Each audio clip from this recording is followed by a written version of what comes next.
This is Money Made Simple, the financial podcast that keeps it simple and gets to the point. Kia ora koutou and welcome to another episode of Money Made Simple with Simplicity. I'm very excited today to welcome a guest. I don't think you know this, but you are basically a celebrity around here. Oh my. This is Tom Hartmann from the Retirement Commission and also Sorted. Hi. Hi. This is really nice. Very much for coming along. We really grateful for your time. We probably talk about Sorted 20 times on every episode of Money Made Simple. Oh, how cool. We think it's a really amazing resource, easy to use and understand. Well, it's there for everyone, and the great advantage we have is we're not selling anything, so it can just be there for people. Literally there to help. So can you tell me a little bit about your role at Sorted? Yeah. So Sorted is the consumer-facing brand of the Retirement Commission. And Retirement Commission, it's independent of government. It makes recommendations about things like KiwiSaver, like what we'll be talking about here. And my background is in journalism and in finance. And so we're communicating key messages about finance to help people make better decisions with their money. I think you're doing a great job, which is why we recommend that people use your resources. Thank you so much. And tools. Yeah, we're very lucky to have it. So we got you in today to talk about KiwiSaver. There's lots of things we could talk about, but this one's on KiwiSaver. KiwiSaver is a big deal, I think. There's 3.3 million New Zealanders in the scheme. We've saved over, $111 billion collectively now, which is really, really amazing. But I think there are still plenty of New Zealanders that don't know how to make the most of their KiwiSaver. Can we start with the kind of lay of the land, like where things are at with KiwiSaver now? What do you think is working really well, and maybe where are some of the challenges still? Well, one of the things that comes to mind is essentially all of us who are in KiwiSaver are investors. This used to be, something that was reserved for a few. Now it's available. So that's one key success. It's part of the system of getting people prepared for the long term. And that's been really good. But essentially, if you think of what we're doing as investors, we are putting our money at risk in order to get a certain return. And I think one of the things that, if you look at KiwiSaver now, is that actually it is rewarding more risk. So the more risk that you take in KiwiSaver, the more it is rewarding. So if you're putting your hard-earned cash, your contributions aside, not only are you getting incentivized, extra money going in from your employer, from the government, you are getting rewarded for being in the markets. Yes. But that could be quite uncomfortable for some people. They might not even know that their money's being invested. Oh, yeah. People think it's just a savings scheme. So even though over the long run, we might be gaining from taking that risk of investing, do you still come across a lot of people that find it uncomfortable? In some ways, it's a misnomer, right? Just yesterday, somebody said, it should have been called Kiwi Super, because then people would get the idea of what it actually is. Yeah, true. It's in the name, isn't it? We're not just saving. We are taking that money, again, putting it in the markets in order to grow and compound it over time. And to understand that is kind of tricky. Part of it is about language. For example, just before you said we have saved up $111 billion. Well, we actually haven't. That's in the market, and that's what that's worth right now, or whenever we looked at it to get that figure. And so it's not really what we have; it's what our assets are worth at a given time. And that can go up and down and up and down. And of course, right now, lately, it's been more down because of the different tariffs and the international trade wars that are going on. But in many ways, when that's worth less, everything is on sale. And so those of us who keep contributing to it, we're buying assets when they're at a better price, when the market is down. So that's for people that understand how that all works. What do you think the sort of financial literacy levels are like in New Zealand? Because we see the risk is okay when it's on the positive side and you're seeing growth in your investments. But as soon as we have a period like we've just had and people's balances go temporarily down, it's really scary. If that's your only saving for retirement, even more so for your first home. Yeah, my sense is that we're getting better at it. For example, if you would compare this more recent time with, say, COVID, during that time and the switching behaviors that were there, I bet you'd find less and less of it. The evidence is showing that most retail investors are staying the course, are sticking with it. And do you think organisations like Sorted and also the providers themselves are getting better at talking to their investors and helping them along? Yeah, so Jennie? all of us are on sort of this national conversation about getting better at this area. And it's getting savvier. But, you always have people who are just starting out, who have not engaged. I mean, life is busy, right? Yeah. I think overall, we could say that the conversation is getting richer. Which is great. Do you think there are any persistent myths or misunderstandings about KiwiSaver? Yeah, there's a couple of things that I like to bring up about percentages. Mm-hmm. So you've got these returns, which are measured in percentages. You've got, fees, which are measured in percentages and all this. But unfortunately, they seem really tiny.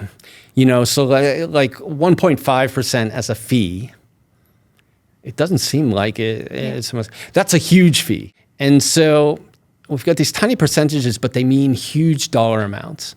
And so if we could get back to the dollar amounts a little bit, how many dollars are being invested in the market and how many dollars are coming out of that, over time, we're going to see that people actually have the experience that their KiwiSaver fund actually makes more than they do in their day job. Yeah, right. And it's a really good experience to have, especially investors who have been at it for long periods of time. So the fact that we look at the percentages rather than the dollars. Yeah, I think we need to go back to the dollars because I think it's way more salient. It's way more meaningful to us when we say, in your statement, that's how much it grew. That's how much it's worth. That's how much I invested. We talk about fees quite a lot at Simplicity because we're a low fee provider and we want people to be aware of what they're paying. But when you compare 0.5 to 1% or to 1, they do sound like really, really small amounts.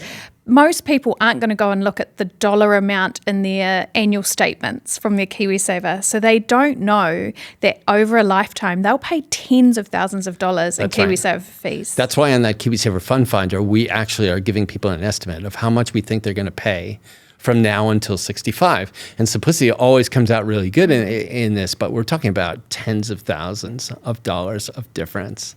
Which is a big deal for most people. So our job is to sort of give people the context of why these percentages matter. Any other bills that you pay, you're a bit more aware of paying. Yeah.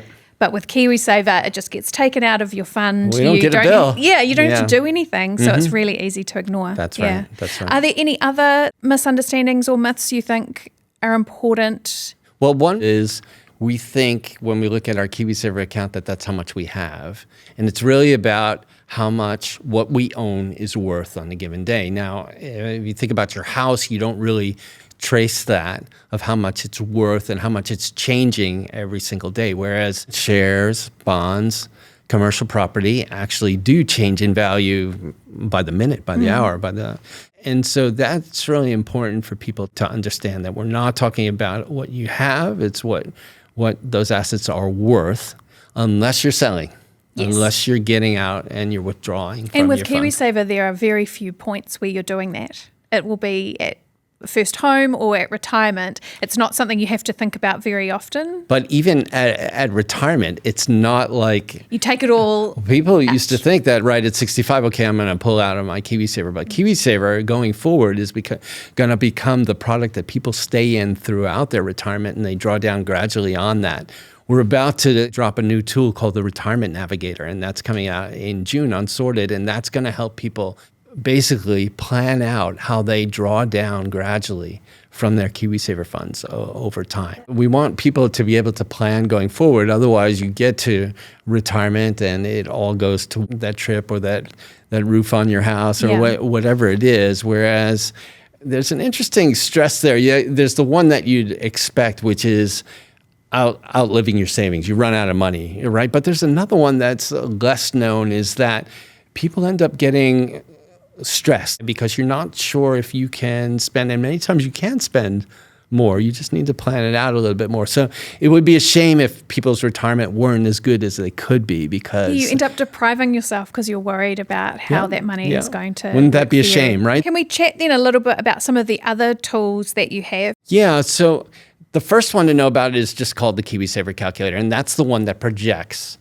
of what balance you might have by the time you retire. So what kind of results could you get in KiwiSaver by saving a certain amount over this time? There's always levers in sorted tools, right? And so, for example, if you change your fund type, if you change your contribution rate, if your employer contributes at a different rate, if you withdraw for a first home, if you pause your contributions, these are all things you can do in that KiwiSaver calculator just to estimate on where you might end up. But that's quite personal to you. You can put your numbers in there. That's right. Yeah, we try all our tools to really get as personal as you can so people can really have the visibility of what kind of results they might get.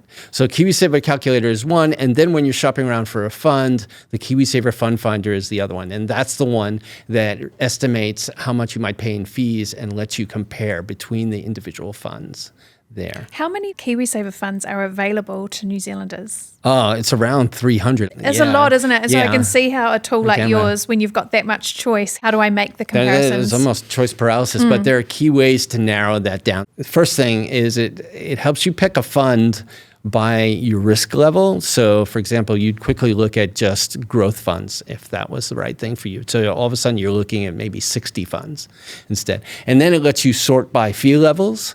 With one click, you can see the cheapest KiwiSaver of growth funds or the most expensive one, see how big a dollar difference is. Yeah. And then you can also sort by services, communications in there. We give them a star rating. We're not making a value judgment about how good that particular service is, but whether they offer it or not. Right.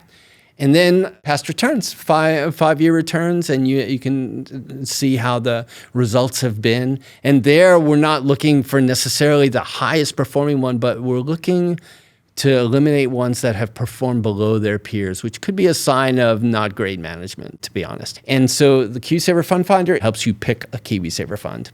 And then we have Smart Investor, which is basically everything known about a given fund in terms of all its documentation, everything about that fund, the top 10 companies that your KiwiSaver fund is investing in, the top 5 people who are involved in managing your money.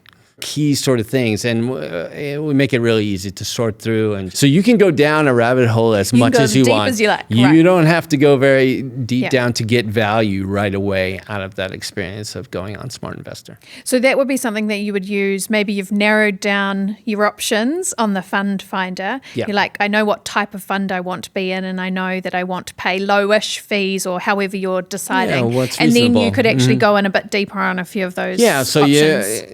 The experience should be something like, well, I'm interested in these 3 funds. Let me go a little deeper and do some research on them and understand how they're different and where I might end up. It's not something you want to be thinking about every day. Well, that's the point of KiwiSaver, right? Is that you make good decisions and then you can leave it to do its thing for a while. Getting the settings right is really key. So are there any other tools or guides that sort of have? Yeah, so we've got a suite of guides just on KiwiSaver, about 5 or 6 of them.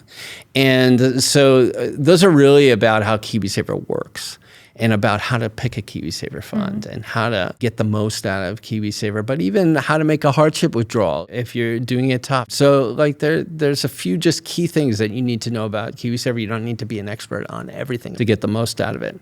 And a lot of it starts with those settings. Yes. We've done a few podcasts about KiwiSaver, even just understanding what a different fund type is. Like, what does it mean, a conservative fund versus a high growth fund, for example. But the more you know, the better decision you make for yourself. And hopefully the more you can set and forget because you feel confident about the decisions that you've made. You're not worried about what's going on in the rest of the world in terms of that's the ideal, right? Because you never want to try to time the market of diving into it or pulling your money out. But if you have the settings right, you're sort of on autopilot a little bit. And there are people who get paid and should be following every up and down in the market. And that's best left to them. We don't need to do that. We don't need to be experts. That's a really good point. The difference between now risk and later risk. The now risk is, yes, it's risky to put your money into investment, right? And that's where you get the reward. But it's also risky to not be in the markets over time. And there are a couple of reasons for that. One is inflation. We know that prices go up over time. And so investing is part of all our futures in order to stay ahead of that. because over many decades, the value of money, if you just stuffed it under a mattress, would continually erode. And so that's one reason. But also our needs tend to go up over time. You might go flatting, buy a house, have a family. Over time, your needs go up. And that's why investing is really made to meet our future needs. And so when you get retirement of stepping away from work, not having an income and having to generate it in a different way. Mm. So you're getting your money to work for you, not you just work for your money. Yeah, absolutely. That's I've never heard anyone say it like that. I think it's really useful that it's risky to invest, but it's riskier not to invest. Yeah, so you have now risk and later risk. And that later risk, we really need to grasp that a little bit, that if we are not in a growth orientation, that we won't be able to meet our future needs as well as we would have liked. Yeah. You might have already said it, but if you wanted our listeners to take away one thing about KiwiSaver, something you want them to go off and do, or a tool that you want them to go and use.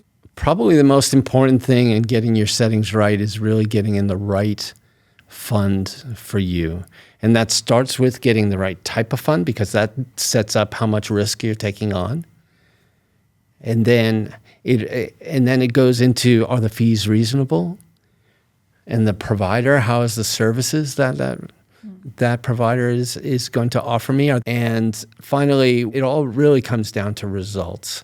And while past results aren't going to tell us how it's going to do in the future, in fact, those results are already gone. If in the past a provider hasn't been able to deliver, sort of a sign that it's not being managed well, and it's not really something that we want to go to, because we're going to need those results.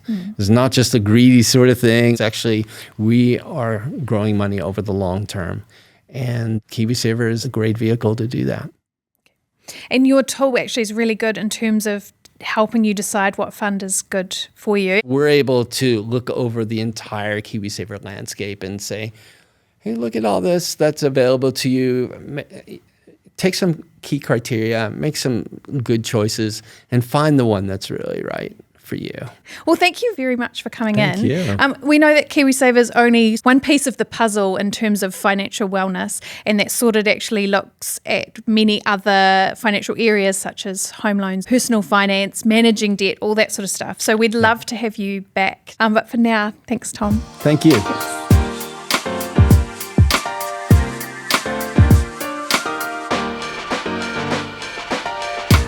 This podcast contains personal opinions and is intended to provide educational information only. It doesn't relate to your particular financial situation or goals and is not financial advice or recommendations.